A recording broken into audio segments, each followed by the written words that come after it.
અને ખેડૂતોને ખતમ કરવાનું ભાજપનું ચાલ છે. અમે પાટીદાર ખેડૂત છીએ એટલે ખેડૂતોને પરેશાન કરી રહ્યા છે. સમય આપીશું.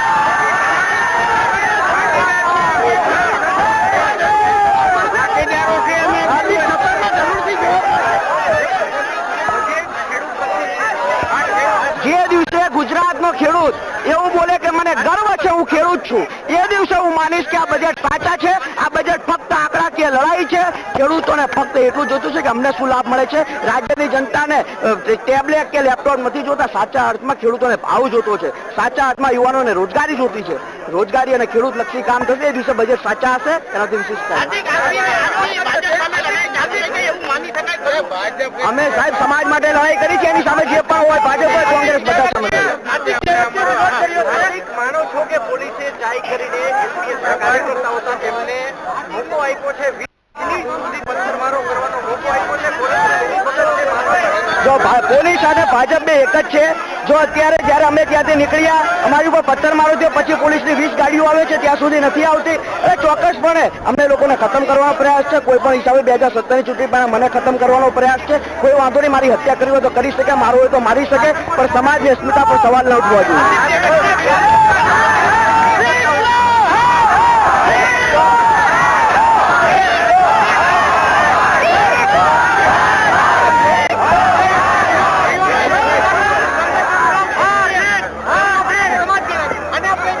देखो लेवा पटेल समाज જ છે, પાટીદાર એક છે.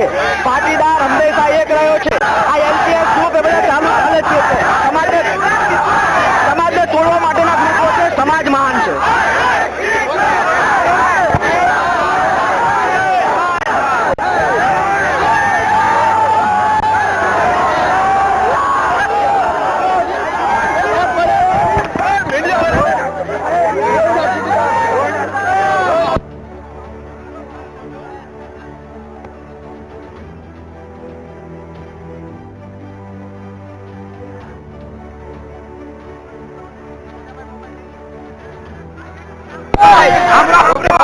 આજે જેતપુરમાં બનાવ બન્યો, શું બનાવ?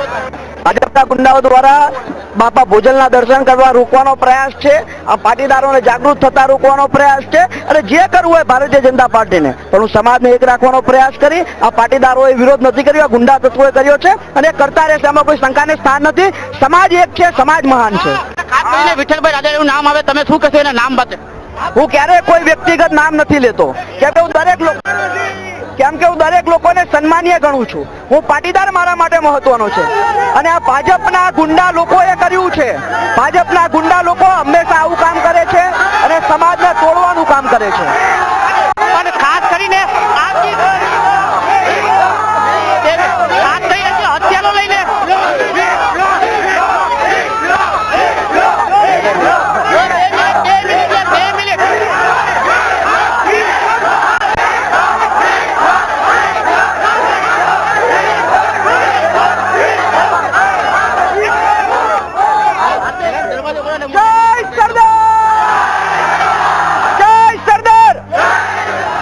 देखो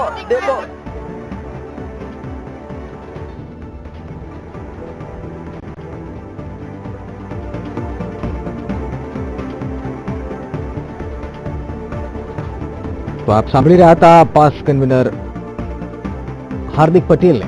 હાર્દિક પટેલ પર આજે જેતપુરમાં તેમના કાફલા પર હુમલો કરવામાં આવ્યો હતો અને ત્યારબાદ જેતપુરનું વાતાવરણ થોડું તંગ બન્યું હતું. પાટીદારો અને હાર્દિકના સમર્થકો રસ્તા પર આવી ગયા હતા. પાટીદારોના સમર્થકોમાં હાથમાં લાકડી આવી હતી. જોકે તેમના સમર્થકનું કહેવું હતું કે જે હુમલો કરનાર છે એના આ હથિયારો છે.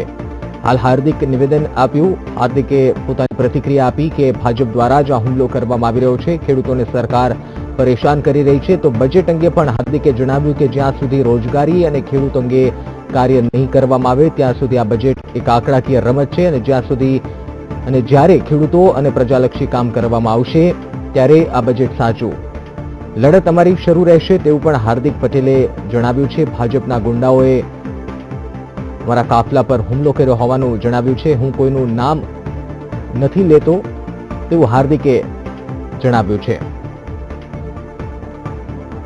જેતપુરમાં હાર્દિકની ગાડી પર હુમલો થયો હતો અને ત્યારબાદ તેમના સમર્થકો રસ્તા પર આવ્યા. ત્યારે આજે હાર્દિક પટેલ જેતપુરની મુલાકાતે છે અને તેમને પોતાની પ્રતિક્રિયા આપતા જણાવ્યું છે કે હું કોઈનું નામ લેવા નથી માંગતો, પરંતુ ભાજપ દ્વારા આ હુમલો કરવામાં આવ્યો છે.